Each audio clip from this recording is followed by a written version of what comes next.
क्या आप जानते हैं कि शास्त्रों में कलयुग के अंत के बारे में क्या लिखा है? जब आप इन भविष्यवाणियों को सुनेंगे तो आपके रोंगटे खड़े हो जाएंगे। यह कोई काल्पनिक कहानी नहीं, बल्कि हमारे पवित्र ग्रंथों में दर्ज वे सत्य हैं जो युगों से अचल माने गए हैं। हम जानेंगे कि कैसा होगा कलयुग के अंत का वह भयावह समय, कैसा होगा उस युग का मनुष्य जो धर्म और मानवता को भूल चुका होगा, और स्त्रियों के लिए श्री कृष्ण ने कौन से गुप्त रहस्य बताए हैं, और सबसे रहस्यमय सवाल कब, कहां और कैसे प्रकट होंगे भगवान कल की। आज की इस यात्रा में हम जानेंगे कि किस प्रकार भगवान कल की कलयुग का विनाश कर सतयुग की पुनः स्थापना करेंगे। हम देखेंगे सतयुग की वह पहली झलक जो कलयुग के विनाश के तुरंत बाद प्रकट होगी।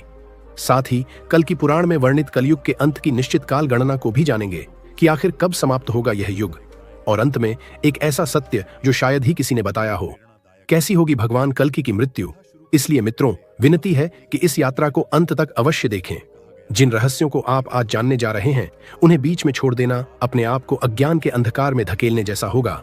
तो आइए शुरू करते हैं यह अद्भुत यात्रा। महाभारत युद्ध के बाद जब द्वापर युग समाप्त हो गया, तब ब्रह्मा जी ने अपनी पीठ पृथ्वी की ओर कर ली। उसी के साथ ही कलयुग की शुरुआत मानी गई है। कल्कि भगवान विष्णु का 10वां अवतार, जिनके आगमन को कलयुग के अंतिम समय का संकेत माना गया है। शास्त्रों में स्पष्ट लिखा है कि जब भगवान कल की सफेद घोड़े पर प्रकट होंगे, उसी क्षण से प्रलय का आरंभ होगा, और उसी प्रलय के बाद एक नई सृष्टि, एक नया युग सतयुग जन्म लेगा। जैसा श्री कृष्ण पहले कह चुके हैं, यदा यदा ही धर्मस्य ग्लानिर्भवति भारत अभ्युत्थानम धर्मस्य तदात्मानं सृजाम्यहम्। जब जब धर्म की हानि और अधर्म की वृद्धि होती है, तब तब मैं स्वयं को प्रकट करता हूँ सतयुग। त्रेता द्वापर में भगवान विष्णु के 9 अवतार हो चुके हैं।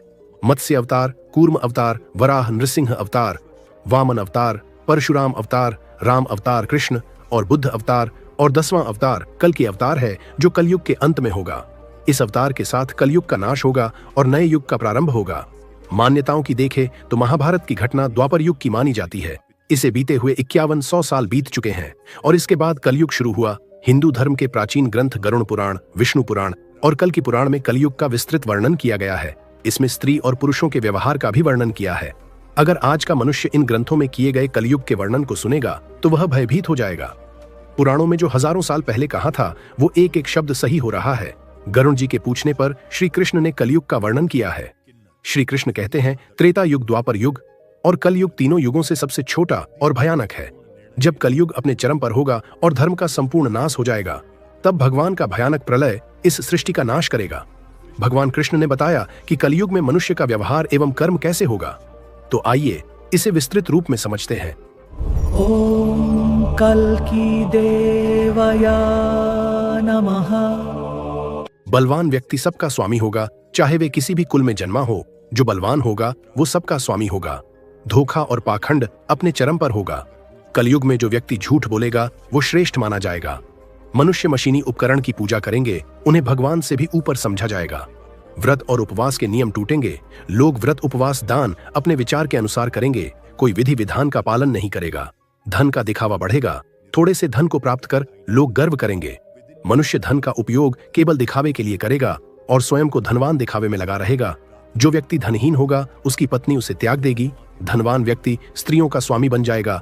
कलयुग में गाय का सम्मान घटेगा। गाय का पालन केवल दूध के लिए होगा, उसकी सेवा पूजा नहीं करेगा। मनुष्य का सारा ध्यान धन कमाने के लिए होगा। धन और धर्म के लिए कोई भी रुचि नहीं होगी। स्त्रियों का स्वभाव, स्त्रियां सुंदर पुरुष की कामना करेंगी और धर्मशास्त्रों की अवहेलना करेंगी।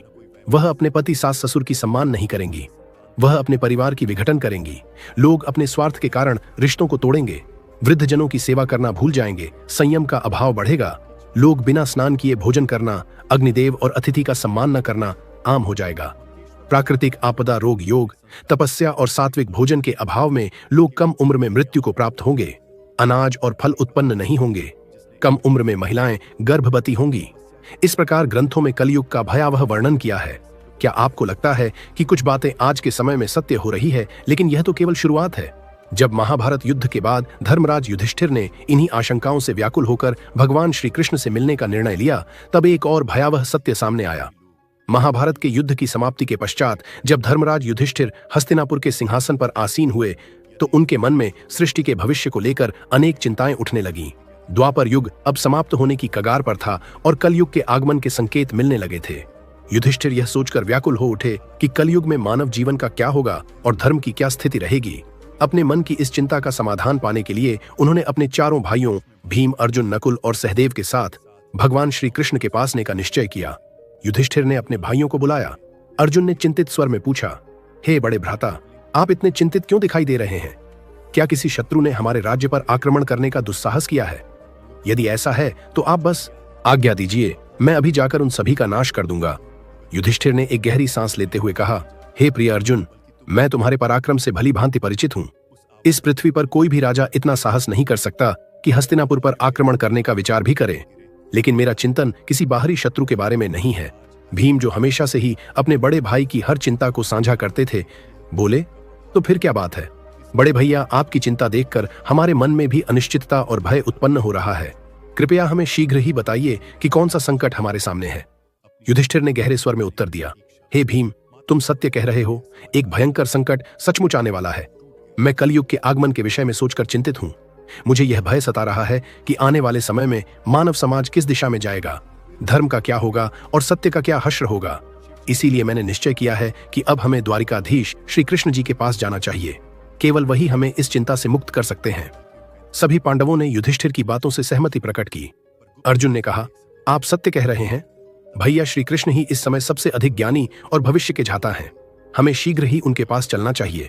भीम ने भी उत्सुकता से कहा, हे धर्मराज, मैं आपके साथ हूं। हम सब द्वारिका चलकर श्री कृष्ण से परामर्श करेंगे। इस प्रकार से विचार करके सभी पांडव द्वारिका की ओर प्रस्थान करने लगे। वे पवित्र नगरी द्वारिका में पहुंचे, जहां श्री कृष्ण ने उनका स्वागत किया। श्री कृष्ण के पास पहुंचते ही युधिष्ठिर ने उनके चरणों में प्रणाम किया और कहा, हे केशव, आपको बारंबार नमस्कार है। श्री कृष्ण ने मुस्कुराते हुए कहा, हे महाराज युधिष्ठिर, द्वारिका नगरी में आपका स्वागत है। कहिए, मैं आपकी किस प्रकार से सहायता कर सकता हूं? युधिष्ठिर ने विनम्रतापूर्वक कहा, हे माधव, आप तो सब कुछ जानते हैं। द्वापर युग अब समाप्त होने वाला है और कलयुग के संकेत स्पष्ट रूप से दिखने लगे हैं। मैं यह जानना चाहता हूं कि कलयुग में मानव का स्वभाव और आचरण कैसा होगा, वह किस प्रकार के कर्म करेगा और मोक्ष प्राप्ति के लिए उसे कौन से प्रयास करने होंगे। श्री कृष्ण ने गहरी मुस्कान के साथ उत्तर दिया, हे धर्मराज, आपकी जिज्ञासा उचित है। कलयुग के प्रभावों को समझना अत्यंत महत्वपूर्ण है, लेकिन इसका उत्तर मैं आपको सीधे नहीं दे सकता। इसके लिए आपको और आपके भाइयों को कुछ विशेष अनुभव प्राप्त करने होंगे। युधिष्ठिर ने उत्सुकतापूर्वक पूछा, हे केशव, आप जिस प्रकार की परीक्षा की बात कर रहे हैं, उसके लिए हम क्या करें? हमें क्या अनुभव करना होगा? श्री कृष्ण ने कहा, हे महाराज, आपको और आपके चारों भाइयों को अलग अलग दिशाओं में स्थित घने और भयानक वनों में जाकर कुछ विचित्र और अद्भुत चीजें देखनी होंगी। जब आप वहां कुछ असामान्य घटनाओं का अनुभव करेंगे तो उन्हें वापस आकर मुझसे साझा करें। तभी मैं आपको कलयुग के प्रभावों के बारे में विस्तार से बता पाऊंगा। युधिष्ठिर कहते हैं, जैसी आपकी आज्ञा केशव, आप जिस स्थान की ओर इशारा करेंगे, हम वहां पर जाने के लिए तैयार हैं। भगवान श्री कृष्ण कहते हैं, हे महाराज, आप और आपके चारों भाई अब अलग अलग दिशाओं में जाओ। सभी दिशा में भयंकर वन स्थित है। आप उन जंगलों में जाकर देखो। अगर आपको कोई विचित्र चीज दिखाई दे तो आप वापस आकर बता देना। मैं उससे आपको आने वाले कलयुग का रहस्य बताऊंगा। फिर युधिष्ठिर और उनके भाइयों ने भगवान श्री कृष्ण की आज्ञा का पालन करते हुए वन की ओर चलने का निर्णय लिया। पांडव अपने रथों से उतरे और पैदल ही वन की ओर चल पड़े। वन की यात्रा कठिन थी, लेकिन वे अपने मन में जिज्ञासा और ईश्वर की आज्ञा का पालन करने की उद्देश्य से चल रहे थे। वन का वातावरण शांति और रहस्यमय से भरा हुआ था और पांडव एक एक करके अलग अलग दिशाओं में जाने लगे ताकि वे अधिक से अधिक अद्भुत घटनाओं का अनुभव कर सकें। सबसे पहले युधिष्ठिर को एक घने और रहस्यमय वन में एक विचित्र दृश्य दिखाई दिया। उन्होंने देखा कि एक विशालकाय हाथी के 2 सूंड हैं। वह हाथी अपने दोनों सूंड से वन के पेड़ों को उखाड़ रहा था, मानो उसकी शक्ति अद्वितीय हो।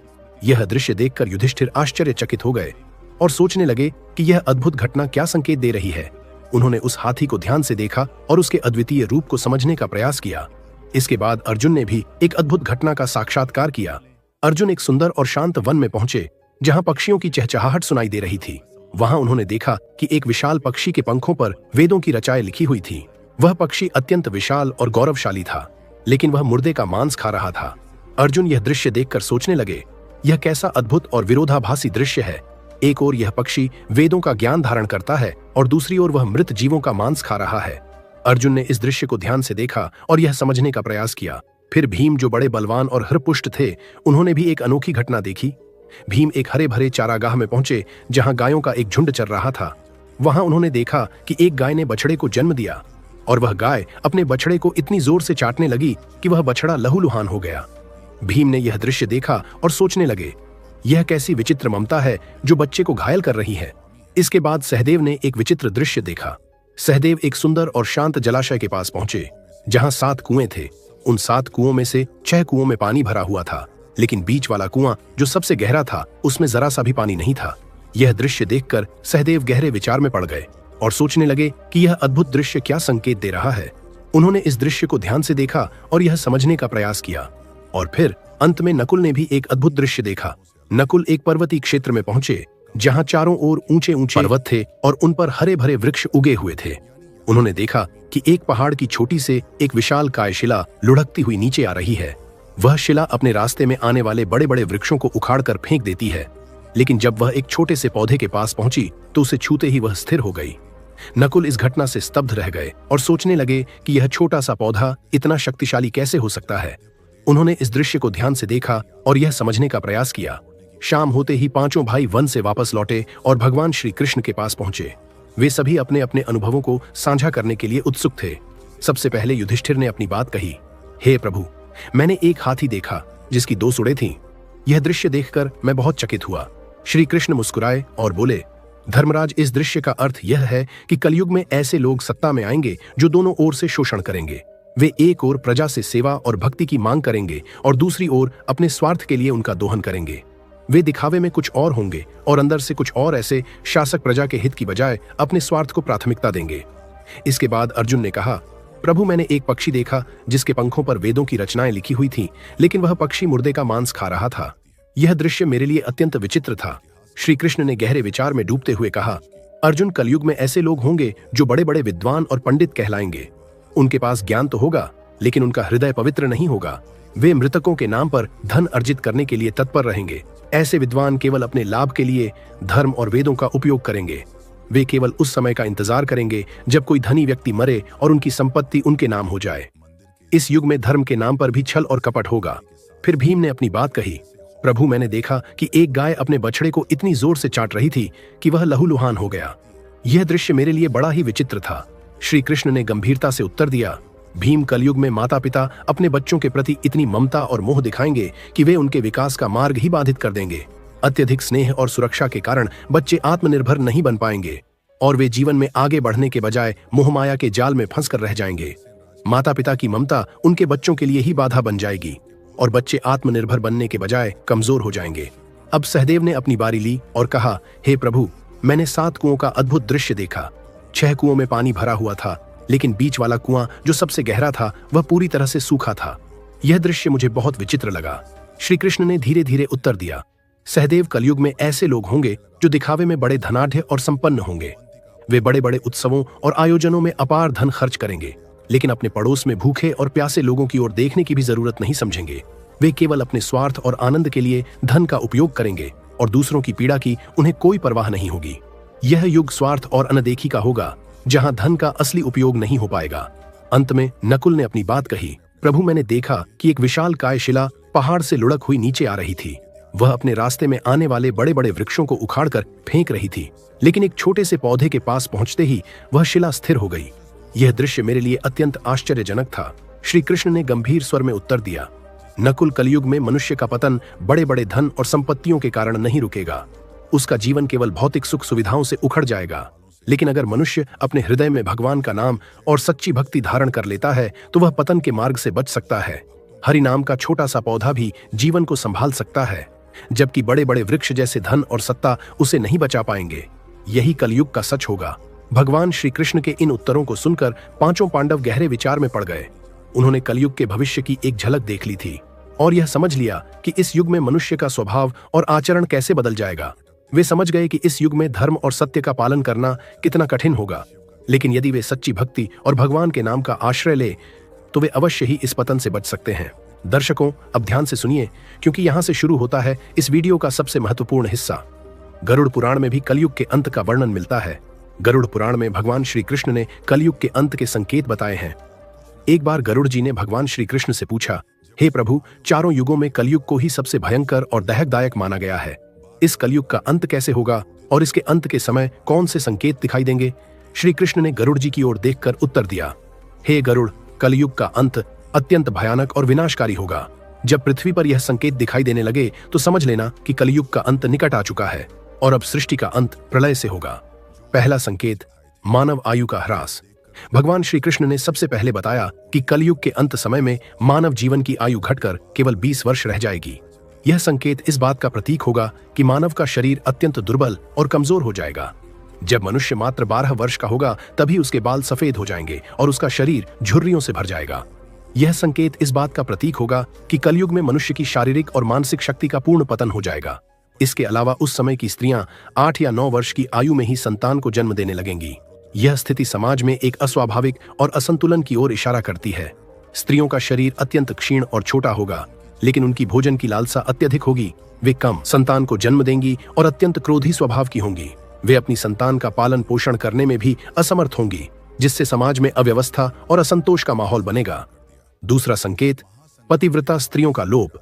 भगवान श्री कृष्ण ने दूसरा संकेत बताते हुए कहा कि कलयुग के अंत समय में पतिव्रता स्त्रियां कहीं दिखाई नहीं देंगी।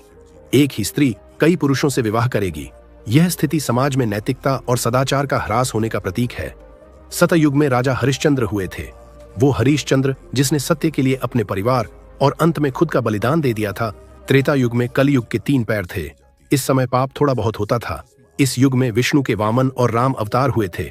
असुर राज बाली ने 3 पग धरती दान कर दी, जबकि राक्षस राज रावण ने सीता का अपहरण कर सीता को छुआ तक नहीं। द्वापर युग में आधे लोग पापी और आधे पुण्य आत्मा थे। जितने पाप होते उतने पुण्य भी हो जाते थे।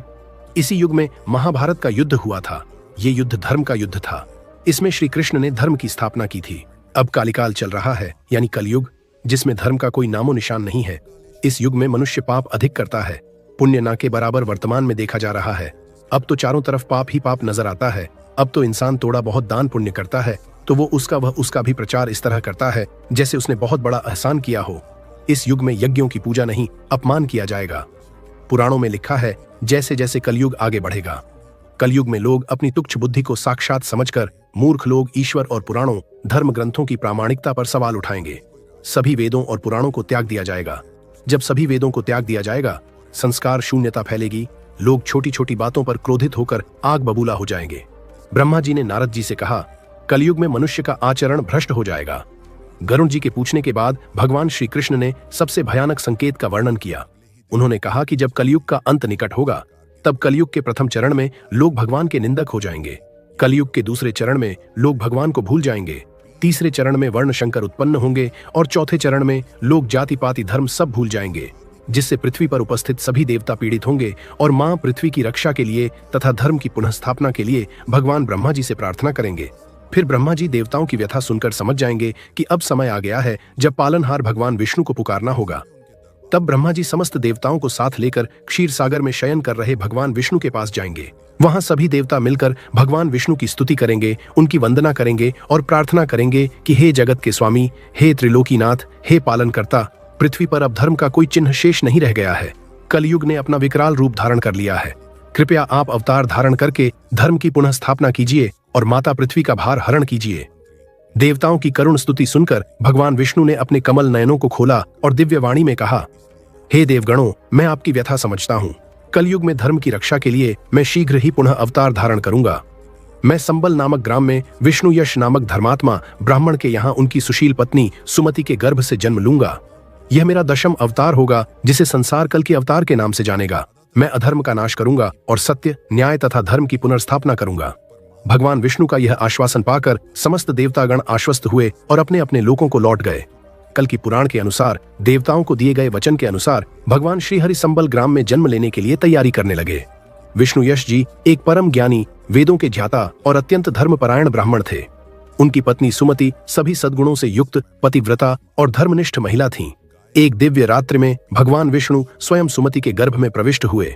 जिस क्षण भगवान ने सुमति के गर्भ में प्रवेश किया, उसी समय संपूर्ण संबल ग्राम में दिव्य प्रकाश फैल गया। आकाश में देवगण पुष्प वर्षा करने लगे, गंधर्व मधुर संगीत गाने लगे और समस्त प्रकृति आनंदित हो उठी। वैशाख शुक्ल द्वादशी के पावन दिन जब सूर्योदय हुआ, उस समय भगवान विष्णु ने कल्कि के रूप में इस धरती पर जन्म लिया। उनके जन्म के समय आकाश में अद्भुत ज्योति प्रकट हुई। स्वयं माता गंगा जी दिव्य रूप में प्रकट हुईं और नवजात शिशु का अभिषेक किया। उनके जन्म के साथ ही संबल ग्राम में सभी लोग वेदों का पाठ करने लगे, धर्म की चर्चा होने लगी। कल्कि का शरीर तेजोमय था, उनकी आंखों में दिव्य चमक थी और उनके मुखमंडल से अलौकिक प्रकाश निकल रहा था। विष्णुयश और सुमति समझ गए कि यह कोई सामान्य बालक नहीं है, बल्कि स्वयं भगवान का अवतार है। भगवान कल्कि के बालक रूप का दर्शन करने के लिए द्रोणाचार्य, परशुराम, वेदव्यास और अश्वत्थामा भिक्षुक का वेश बनाकर संबल ग्राम आएंगे। सभी भिक्षुक ब्राह्मण विष्णुयश जी की गोद में बैठे बालक को पहचान लेंगे कि यह श्री हरि विष्णु हैं, जिन्होंने कलयुग के पापों का नाश करने के लिए अवतार लिया है। अतः उन्होंने उनका नाम कल्कि रखा, जो कली का अंत करेंगे। माता सुमति ने उनका भली प्रकार से पालन पोषण किया। भगवान कल्कि के 3 बड़े भाई भी थे, जिनके नाम कवि, प्रज्ञान और सुमंत थे। जब सभी बड़े हो गए तो विष्णुयश ने उन्हें वेदों का अध्ययन करने के लिए कहा। भगवान कल्कि ने अपने पिता से कहा कि वे 10 संस्कारों से युक्त और वेदों के ज्ञाता ब्राह्मण से शिक्षा ग्रहण करना चाहते हैं। तब पिताजी ने बताया कि अधर्मी कली के सताने से सभी ब्राह्मण यह स्थान छोड़कर चले गए हैं। उनके बचपन और युवावस्था में अनेक कठिनाइयां आएंगी। वे देखेंगे कि चारों ओर अधर्म का साम्राज्य है, दुष्ट राजा प्रजा पर अत्याचार कर रहे हैं, धर्म के नाम पर पाखंड फैला हुआ है। भगवान कल्कि ने अपने पिता को वचन दिया कि वे ब्राह्मणों के शत्रु कली का विनाश कर देंगे और पुनः धर्म की स्थापना करेंगे। कल्कि पुराण के अनुसार जब भगवान कल्कि घर से गुरु की तलाश में निकलेंगे, तब महेंद्रगिरी पर्वत पर रहने वाले परशुराम उन्हें अपने आश्रम ले जाएंगे। परशुराम जी ने कहा कि वे कई वर्षों से भगवान कल्कि की प्रतीक्षा में तपस्या कर रहे हैं। भगवान कल्कि परशुराम जी को पहचान गए और प्रसन्न होकर उन्हें अपना गुरु बना लिया। वहां उन्होंने वेदों का अध्ययन किया तथा 64 कलाओं का ज्ञान प्राप्त किया। शिक्षा पूर्ण होने के बाद परशुराम जी ने भगवान कल्कि से कहा कि अब आप भगवान शंकर से अस्त्र शस्त्र प्राप्त कीजिए तथा सिंगल द्वीप से अपनी पत्नी पद्मा को प्राप्त कीजिए, यही मेरी गुरु दक्षिणा होगी। फिर भगवान कल्कि भगवान शंकर के मंदिर पहुंचे और वहां विधिवत पूजन कर शिव स्तोत्र की रचना की। भगवान शंकर प्रसन्न होकर साक्षात प्रकट हुए और उन्होंने भगवान कल्कि को देवदत्त नामक श्वेत घोड़ा और रत्नमारु नामक दिव्य तलवार प्रदान की। अब भगवान कल्कि अपनी पत्नी पद्मा को प्राप्त करने के लिए निकले। सुखदेव जी ने भगवान कल्कि को बताया कि सिंगल द्वीप के राजा बृहद्रथ की पुत्री पद्मा ने भगवान शंकर से वरदान प्राप्त किया था कि उनके पति स्वयं नारायण होंगे और भगवान नारायण के सिवा जो कोई भी उन्हें काम भाव से देखेगा वह स्त्री बन जाएगा। राजा बृहद्रथ ने अपनी पुत्री के स्वयंवर का आयोजन किया। जैसे जैसे रानी पद्मावती आगे बढ़ रही थी, उनके रूप को देखकर सभी राजा मोहित हो गए और काम भाव प्रकट होते ही वरदान अनुसार सभी राजाओं ने स्त्री का रूप धारण कर लिया। यह देखकर रानी पद्मावती अत्यंत दुखी हो गई और भगवान विष्णु का ध्यान करने लगी। भगवान कल्कि ने शुक को अपना संदेश लेकर सिंगल देश भेजा। शुक ने रानी पद्मा को बताया कि भगवान कल्कि उनसे विवाह करने आ रहे हैं। यह सुनकर रानी पद्मावती अत्यंत प्रसन्न हो गई। रानी पद्मा सखियों सहित सरोवर के निकट पहुंची और वहां तेजयुक्त भगवान कल्कि को शयन करते देखा। पद्मा मोहित हो गई और भगवान कल्कि ने उठकर उन्हें आश्वासन दिया। इसके बाद राजा बृहद्रथ ने अपनी पुत्री पद्मा का विवाह भगवान कल्कि के साथ विधिपूर्वक कर दिया। फिर भगवान कल्कि अपनी पत्नी को लेकर संबल ग्राम पहुंचे। माता सुमति अपने पुत्र और पुत्रवधू को देखकर अत्यंत हर्षित हुई। भगवान कल्कि की पत्नी पद्मा जी ने जय और विजय नाम के 2 पुत्रों को जन्म दिया। फिर भगवान कल्कि ने अपने पिता की अश्वमेध यज्ञ की इच्छा पूर्ण करने के लिए कीकटपुर को जीतने का निर्णय लिया। कीकटपुर में रहने वाले लोग देहाती, धर्म न मानने वाले तथा भोग में लिप्त रहने वाले थे। भगवान कल्कि की सेना ने बौद्धों के नायक जिन और उसकी संपूर्ण सेना का नाश कर दिया। इसके बाद भगवान कल्कि हरिद्वार पहुंचे, जहां सतयुग और धर्म ब्राह्मणों के वेश में उनसे मिले। उन्होंने भगवान कल्कि से कहा कि कलयुग के राक्षस कली ने हमें बंदी बना लिया है और सभी साधु कलयुग के प्रभाव से पीड़ित हैं। भगवान कल्कि ने आश्वासन दिया कि अब सतयुग आने ही वाला है। फिर भगवान कल्कि धर्म के साथ कलयुग के राक्षस कली के निवास स्थान पहुंचे। वहां चारों ओर भूतों का वास था और दुर्गंध फैली हुई थी। जब राक्षस कली को भगवान कल्कि के आने की सूचना मिली तो वह अपने वाहन उल्लू पर सवार होकर युद्ध के लिए आया। भगवान कल्कि ने धर्म के सहित उसके साथ युद्ध प्रारंभ कर दिया। कली की सेना में कोक और विकोक नाम के 2 राक्षस थे, जो ब्रह्मा जी के वरदान से अत्यंत शक्तिशाली थे। इन दोनों के साथ भगवान कल्कि का घोर युद्ध हुआ। ब्रह्मा जी ने भगवान कल्कि को बताया कि यह दोनों तभी मरेंगे जब इन्हें एक ही समय में गाल पर थप्पड़ मारा जाए। भगवान कल्कि ने दोनों के बीच में पहुंचकर अपने दोनों हाथों से उनके गालों पर प्रहार किया और दोनों राक्षस मृत्यु को प्राप्त हुए। उधर धर्म ने सतयुग को साथ लेकर कली की राजधानी में प्रवेश किया और अपने अग्निबाण से कली के संपूर्ण नगर को जला दिया। कली रोता हुआ अदृश्य रूप से अन्य वर्षों में प्रवेश कर गया। इस प्रकार कली यह युग छोड़कर भाग गया। कली को पराजित करने के बाद भगवान कल्कि भल्ला नगर पहुंचे। वहां के राजा शशिध्वज भगवान कृष्ण के परम भक्त थे। राजा शशिध्वज भगवान कल्कि से युद्ध करने निकले। घोर युद्ध के बाद राजा ने भगवान कल्कि को मूर्छित समझकर अपने घर ले गए। वहां राजा की पत्नी सुशांता ने भगवान कल्कि का विधिपूर्वक पूजन किया। भगवान कल्कि प्रसन्न हुए और राजा शशिध्वज ने अपनी पुत्री रमा का विवाह भगवान कल्कि से कर दिया। अब भगवान कल्कि अपनी दोनों पत्नियों रमा और पद्मा के सहित संबल ग्राम में सुखपूर्वक रहने लगे। रमा जी ने रुक्मिणी व्रत करने के बाद एक पुत्र को जन्म दिया। एक दिन सभी देवता ब्रह्मा जी के साथ भगवान कल्कि के पास आए और उनसे वैकुंठ धाम जाने की प्रार्थना की। देवताओं ने कहा कि अब यह भूमि सत्य और धर्म पूर्वक शासित है, अब आप अपने धाम को जाइए। देवताओं की प्रार्थना सुनकर भगवान कल्कि ने अपने पुत्रों का राज्याभिषेक कर दिया। उन्होंने संपूर्ण प्रजा को सूचित किया कि अब वे वैकुंठ धाम जाना चाहते हैं। यह सुनकर संपूर्ण प्रजा अत्यंत दुखी हो गई। भगवान कल्कि ने उन्हें ज्ञान उपदेश देकर समझाया और स्वयं हिमालय पर्वत की ओर चल दिए। हिमालय पर्वत पर पहुंचकर भगवान कल्कि देवताओं के मध्य विराजमान हुए। वहां उन्होंने अपना चतुर्भुज विष्णु स्वरूप धारण किया। शंख, गदा और धनुष उनके हाथों में सुशोभित थे। जब भगवान कल्कि विष्णु रूप में प्रविष्ट हुए तो उनके रूप के दर्शन से सभी जीव मोह माया से परे हो गए। अपने पति के इस अद्भुत रूप को देखकर रमा जी और पद्मा जी भगवान कल्कि के प्रकाश की अग्नि में प्रविष्ट होकर भगवान कल्कि में ही लीन हो गई। इस प्रकार भगवान कल्कि इस धरा को छोड़कर वैकुंठ धाम को चले गए। पुराणों में यह भी वर्णन है कि भगवान कल्कि के साथ 74,000 योद्धा जन्म लेंगे। ये वही योद्धा होंगे जो महाभारत काल में युद्ध करके वीरगति को प्राप्त हुए थे। ऐसा बताया गया है कि महाभारत युद्ध के समय कई लोग इस युद्ध में भाग नहीं ले पाए। वे सभी योद्धा युद्ध लड़ना चाहते थे और उनकी ये इच्छा कलयुग के अंत में पूरी होगी। वे पुनः धरती पर जन्म लेंगे और कल्कि भगवान के साथ मिलकर अधर्म के विरुद्ध महायुद्ध लड़ेंगे। इसके अतिरिक्त 64 धार्मिक गुरु और 8 महान सेनापति भी जन्म लेंगे जो कल्कि की सेना का नेतृत्व करेंगे। आइए अब करें उस पवित्र सतयुग के साक्षात दर्शन जो कलयुग के विनाश के पश्चात पुनः धरा पर अवतरित होगा। जब कल्कि भगवान समस्त अधर्म का विनाश कर देंगे, तब जो थोड़े से धर्मात्मा लोग पृथ्वी पर बचे होंगे उन्हें कल्कि भगवान दिव्य ज्ञान और निराकार ब्रह्म का मंत्र प्रदान करेंगे।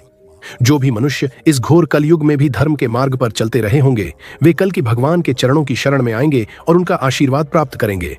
ये ही वे भाग्यशाली आत्माएं होंगी जो नए युग की स्थापना में सहायक बनेंगी। लेकिन कल्कि का कार्य केवल दुष्टों का संहार करना ही नहीं है। उनका सबसे महत्वपूर्ण कार्य है संपूर्ण सृष्टि का प्रलय करना और नए सत्ययुग की स्थापना करना। जब धर्म युद्ध समाप्त हो जाएगा, तब भगवान विष्णु अपने रुद्र स्वरूप को धारण करेंगे। वे सूर्य की किरणों में विराजमान होकर पृथ्वी का संपूर्ण जल सोख लेंगे। धीरे धीरे आकाश में एक नहीं बल्कि 7 सूर्य प्रकट हो जाएंगे। इन 7 सूर्यों की भयंकर गर्मी से संपूर्ण सृष्टि जलने लगेगी। नदियां, समुद्र, पर्वत, वन, नगर सब कुछ उस अग्नि में भस्म हो जाएगा। यह दृश्य इतना भयावह होगा कि देखने वाला भी नहीं बचेगा। तत्पश्चात रुद्र रूप धारण किए हुए भगवान विष्णु संपूर्ण जगत को दग्ध करने के बाद अपने दिव्य श्वास से घने मेघों को उत्पन्न करेंगे। ये मेघ सामान्य मेघ नहीं होंगे बल्कि प्रलयकालीन मेघ होंगे। वे आकाश में भयंकर गर्जना करते हुए, बिजली चमकाते हुए अगले 100 वर्षों तक निरंतर जल की वर्षा करेंगे। यह वर्षा इतनी प्रचंड होगी कि वह उस भीषण अग्नि को भी शांत कर देगी जो संपूर्ण सृष्टि को जला रही थी। जब अग्नि शांत हो जाएगी, तब भी वे मेघ रुकेंगे नहीं। वे लगातार बरसते रहेंगे और धीरे धीरे संपूर्ण जगत को जल में डुबो देंगे। चारों ओर केवल जल ही जल होगा, जैसे सृष्टि के आरंभ से पहले था। श्री कृष्ण ने गरुड़ जी से इस महाप्रलय का वर्णन करते हुए कहा था कि यह दृश्य इतना विनाशकारी और भयावह होगा कि उसकी कल्पना भी नहीं की जा सकती। समस्त संसार जलकर राख हो जाएगा, फिर उस राख को भी जल डुबो देगा। संपूर्ण जगत का ध्वंस होगा, सभी लोग, सभी प्राणी, सभी वस्तुएं नष्ट हो जाएंगी। यही महाप्रलय है जो हर कल्प के अंत में होता है। लेकिन यह विनाश निरर्थक नहीं है, यह पुराने को मिटाकर नए की स्थापना के लिए है। जब यह प्रलय समाप्त होगा, तब फिर से भगवान ब्रह्मा सृष्टि की रचना करेंगे, जिसके बाद आएगा एक नया युग, सतयुग। इसमें सभी देवता फिर से पृथ्वी पर वास करेंगे और भगवान कल्कि कली का अंत करके फिर से नए धामों की स्थापना करेंगे। अब सवाल उठता है कि कैसा होगा सतयुग। जैसे कि हम जान चुके हैं, सतयुग की अवधि चारों युगों से सबसे अधिक की होगी। सतयुग की अवधि 17,28,000 वर्ष होगी, जहां मनुष्य की आयु 1 लाख वर्ष तक होगी। इस युग में मानव का कद 21 फीट ऊंचा होगा और किसी भी प्रकार का रोग या असमय मृत्यु नहीं होगी। सबसे आश्चर्यजनक बात यह है कि लोग मन से ही एक दूसरे से संवाद कर सकेंगे। कोई छल, कोई झूठ नहीं होगा। यह युग पूर्ण सत्य, धर्म और शांति का युग होगा, जहां हर मनुष्य दिव्य गुणों से युक्त होगा। और एक ऐसी धरती जहां ना कोई हिंसा है, ना लोगों में लोभ की भावना है, ना झूठ, ना भय है। हर व्यक्ति एक दूसरे को सम्मान करता है, ना किसी में क्रोध है और ना ईर्ष्या। यह है सत्य युग। यहाँ कोई राजा नहीं है, क्योंकि हर कोई अपने कर्म का राजा है। ना कोई युद्ध, ना सेना, ना हथियार। न्याय की कोई अदालत नहीं, क्योंकि कोई अन्याय होता ही नहीं। सभी लोग धर्म, सत्य और सेवा के मार्ग पर चलने वाले होते हैं। सतयुग में मनुष्य का मन ही उसका भगवान होता है। यहाँ गंगा इतनी शुद्ध होगी कि उसमें पड़ा पुष्प भी वर्ष भर ताजा रहता है। जानवर भी हिंसक नहीं होते, शेर और गाय एक ही घाट पर पानी पीते हैं। मनुष्य पेड़ों से बात करता है और धरती मां उसके पैरों के स्पर्श से मुस्कुरा उठती है। यहां धर्म कोई पुस्तक नहीं, बल्कि हर व्यक्ति की सांसों में बसा होता है। न कोई अलग अलग धर्म, न मंदिरों में पंक्तियां, न पाखंड भगवान हर हृदय में स्वयं विराजमान होते हैं। ज्ञान मौन में मिलता है, शब्दों में नहीं। यह कोई किसी को उपदेश नहीं देता, क्योंकि सब ज्ञानी है। सत्य युग में मृत्यु कोई दुख नहीं, बल्कि एक उत्सव होती है। लोग अपने जीवन के अंत को खुद पहचान लेते हैं और एक शांत ध्यानपूर्ण विदाई लेते हैं। न आंसू, न भय, बस शांति। आप पूछेंगे, क्या सत्य युग में तकनीक नहीं होगी? तकनीक होगी, लेकिन वह आत्मा से जुड़ी होगी। लोग मन से संवाद करेंगे और ध्यान से यात्रा करेंगे। ज्ञान पन्नों से नहीं, अनुभव से मिलेगा। सत्य युग कोई काल नहीं, बल्कि एक चेतना है जो मन में उतरे वहीं से आरंभ हो जाता है। अगर तुम सत्य बोलते हो, सेवा करते हो और लोभ नहीं रखते, तो तुम अभी से सत्य युग में जी रहे हो। कल्पना कीजिए एक ऐसी धरती जो युद्ध और लोभ से जल चुकी है, जहां धर्म गिर चुका है, जहां भगवान स्वयं एक अंतिम अवतार में आकर अधर्म का अंत करते हैं, और फिर एक मौन, एक प्रकाश, एक दिव्य ऊर्जा बाहर निकलती है। वो है सतयुग का प्रारंभ। सतयुग युगों का पहला चरण, जिसे कृतयुग भी कहते हैं, जहां सिर्फ एक धर्म होता है, पाप, ना कोई युद्ध, ना कोई भय। लोगों के मन में छल नहीं होता, आंखों में झूठ नहीं, हृदयों में ईर्ष्या नहीं होती। हर आत्मा एक ज्योति बन जाती है, हर जीवन पूजा बन जाता है। सत्य युग में कोई धर्म विशेष नहीं होता, हर आत्मा स्वयं एक मंदिर होती है। सुबह ध्यान से होती है, दिन सेवा में जाता है और रात आत्मचिंतन में। किसी को सिखाने की आवश्यकता नहीं। तो सबसे प्रमुख सवाल, इस घोर कलयुग से कैसे बचा जाए? इस घोर कलयुग से बचने का एकमात्र उपाय यह है कि व्यक्ति को वेदों पुराणों की ओर लौटना चाहिए और हर समय हरि कीर्तन करके सुरक्षित रखना चाहिए। भगवान श्री कृष्ण ने कलयुग के लिए ऐसी विधि बताई है जो न बड़े तप से, न दान से और न ही यज्ञ से पूरी होती है। वो है भगवान के नाम का जप। हमारे शास्त्रों में कहा गया है कि कलयुग में न बड़े यज्ञ करने की जरूरत है, न कठोर तपस्या की। बस एक चीज चाहिए, भगवान के नाम का सच्चे मन से स्मरण। भगवान श्री कृष्ण ने गीता में सुनाया है कि युग युग में धर्म रक्षा के लिए अलग अलग उपाय हैं। सतयुग में ध्यान से, त्रेता युग में यज्ञ से, द्वापर युग में पूजा से मुक्ति मिलती थी, पर कलयुग में केवल नाम संकीर्तन से ही मुक्ति संभव है। कलयुग का मनुष्य कमजोर है, उसकी आयु कम है और पाप बहुत हैं। इसलिए भगवान ने इस युग के लिए सबसे सरल मार्ग दिया, और वो है नाम जप। अब मैं आपको सुनाता हूं अजामिल की कहानी, जो भगवान ने भागवत पुराण में बताई है। अजामिल एक ब्राह्मण का बेटा था।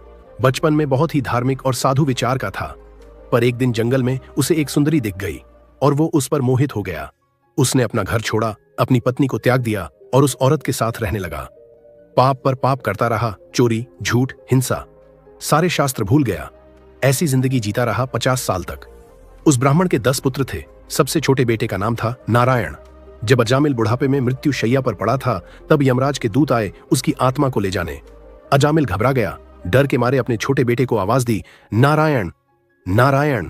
उसने अपने बेटे को बुलाया था, पर भगवान का नाम तो ले लिया। और क्या हुआ? भगवान विष्णु के पार्षद आ गए। उन्होंने यमराज के दूतों को रोक दिया और कहा, ये हमारे भक्त हैं, इनका समय अभी नहीं आया। यमराज के दूत बोले, पर प्रभु, इसने तो जिंदगी भर पाप किए हैं। तब विष्णु भगवान ने कहा, इसके जीवन के अंतिम सांस में इसने मेरा नाम लिया है, चाहे मजबूरी में ही सही, पर नाम की महिमा ऐसी है कि सारे पाप धो दिए। अजामिल को नया जीवन मिला। उसने बाकी की जिंदगी भगवान की भक्ति में बिताई और मुक्ति पाई। दोस्तों, अजामिल की कहानी हमें यह सिखाती है कि नाम में असीम शक्ति है। भगवान का नाम लेते ही हृदय शुद्ध होने लगता है। कलयुग में नाम से बड़ी कोई साधना नहीं।